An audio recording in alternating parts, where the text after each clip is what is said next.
Bawal po sa ating batas ang pagbebenta ng mga tuko pero napag-alaman ng mga otoridad na binibili pala yung mga yan ng mga dayuhan.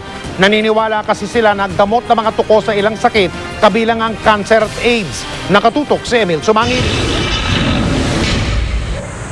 Kung dati-dati kinatatakutan at pinandidirian, ngayon patok daw sa kalakalan at in demand dahil pinagkakakitaan ng tukay gecko o tuko kung tawagin nating mga Pilipino.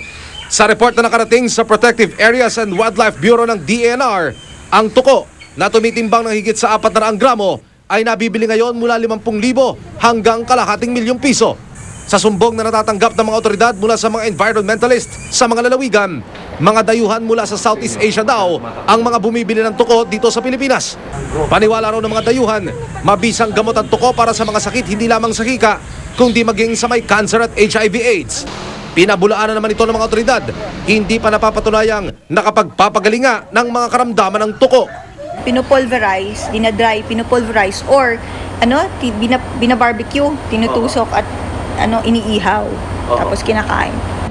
Bukod daw sa Mindanao at Visayas region, maging sa Cordillera, mayroon na silang namamataang mga dayuhang parokyano nagpapahuli at namimili ng mga tuko.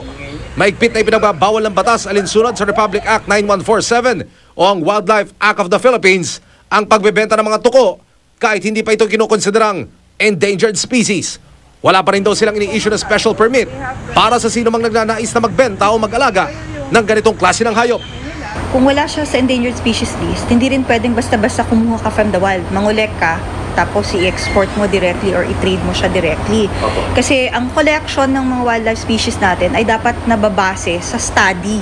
Kumakain sila ng mga insekto, di ba? So, pag na-over yung collection mo, tataas din ang dami ng mga pwedeng lamok, ganyan. Patid ng DENR na malaki ang kitaan sa iligal na bentahan ng tuko.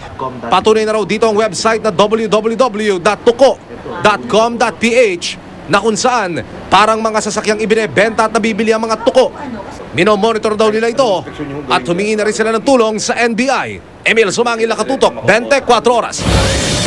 Balita mula sa bansang New Zealand, isang siklista ang nakapagtala ng bagong world record para sa ginawa niyang exhibition sakay ng kanyang bisikleta. Paalala lang po, huwag niyo pong gagayahin ito. Itong mapapanood niyo yan, mga eksperto lang po ang gumagawa niyan. Kuwang-kuha mula sa iba't ibang anggulo ng kamera, makapigilin ng pagsirko. Ayan po sa ere ng lalaking yan. Mula sa rampa, nagpasiklab ang siklista sa kanyang matagal na pinaghandaang tinatawag na stunt. Tinatawag daw niya yung triple backflip. Ito raw ang kauna-una ang pagkakataon na may matagumpay na nakagawa ng ganyang klase na stunt.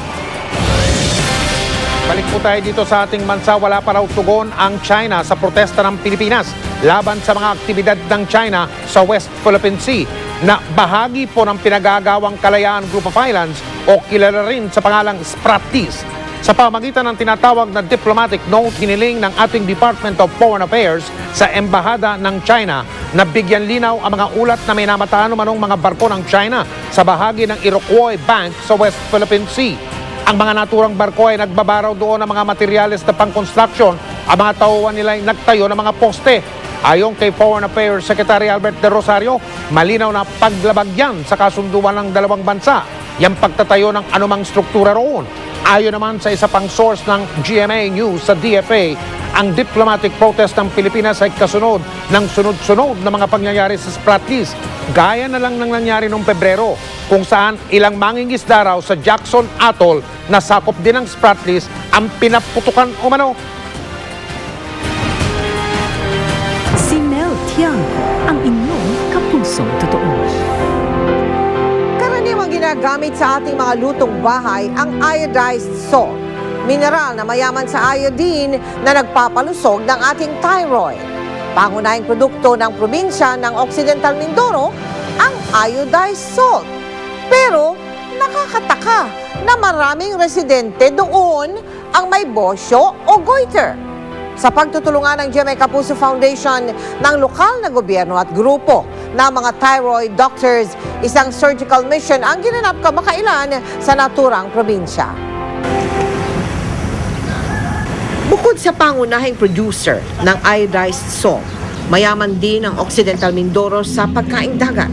Sa kabila nito, nakapagtataka na marami dito ang may bosyo o goiter.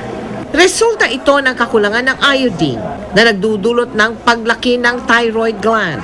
Nakita namin na napakarami pa rin mga pasyenteng may mga goiter cases. Nag-organize nga ng mission, ng surgical mission, para operahan yung mga pasyente na to. Now, nakikita rin namin na hindi maubos-ubos. Pakiwari ni Dr. Prudencio Samson, isang kilalang espesyalista sa thyroid. May posibilidad na stress ang dahilan kung bakit nagkakaroon ng goiter ang tao. It's not only because of diet or iodine deficiency. I think it's because of stress. Stress from what? I think most likely stress from poverty. Mahigit 30 taon nang may goiter si Nanay Rosita. Dahil tanging pagtatanim lang ng kamoting kahoy ang kinabubuhay niya, hindi niya ito naipagamot hanggang sa ito'y lumaki. Kung gusto ko lang, huwag na ako makaramdam talaga ng sakit. Ako na magawa eh. Giritan ko na ng isang gilid siguro, labas na to eh. Si Sharon naman, dalaga pa lang noon nang mapansin niya ang bukol sa leeg. Sa pagsasaka lamang nila kinukuha ang pagkain ng 6 na anak. Kaya't imbis na gumasto sa pagpapagamot, minabuti na lamang niya na baliwalain ang paglaki nito. Ganoon din si Glenda na labis na nag-aalala kung paano maaalagaan ang anak kung patuloy sa paglaki ang kanyang goiter. Nahirapan po kasi ako. Parang laging mainit ang ulo ko pag may ganito ako kasi may nararamdaman ako. Mas mataas ang insidente ng goiter sa mga babae. Sa bawat 8 babaeng may goiter, 2 lamang ang lalaki na nagkakaroon nito. Matagal ang daing ni Mang Manuel ang kanyang goiter. Ang 100 pisong kita niya sa pamamasada, hindi sapat para magpa-opera. Wala po talaga akong panggastos. Wala akong pera na pang ano. Kaya malaking tulong po sa amin to. Malaking biyaya para sa kanila ang thyroid surgical mission na ginanap sa District Hospital ng Occidental Mindoro. Ang 3 araw na mission ay bahagi ng pagdiriwang ng World Thyroid Day. Sa wakas, matapos ang ilang taong pagtitiis, 49 na goiter patients ang nabigyan ng pagkakataong magkaroon ng isang normal at mas masiglang buhay. Maraming salamat po sa Philippine Thyroid Council at sa mga surgeons at medical team na nagbigay ng libreng serbisyo at naging kaisa ng GMA Kapuso Foundation sa project na ito. Ang GMA Kapuso Foundation ay bukas po para sa anumang tulong ninyo. Maaari po kayo makipag-ugnayan sa aming tanggapan o kaya ay magdeposito ng inyong donation sa aming mga bank account. Maaari rin po kayo mag-log on sa www.kapusofoundation.com. NBA legend na si Shaquille O'Neal, goodbye basketball na nga ba? At iba't ibang antas sa sinaunang lipunang Pilipino, tampok sa epic seryeng Amaya.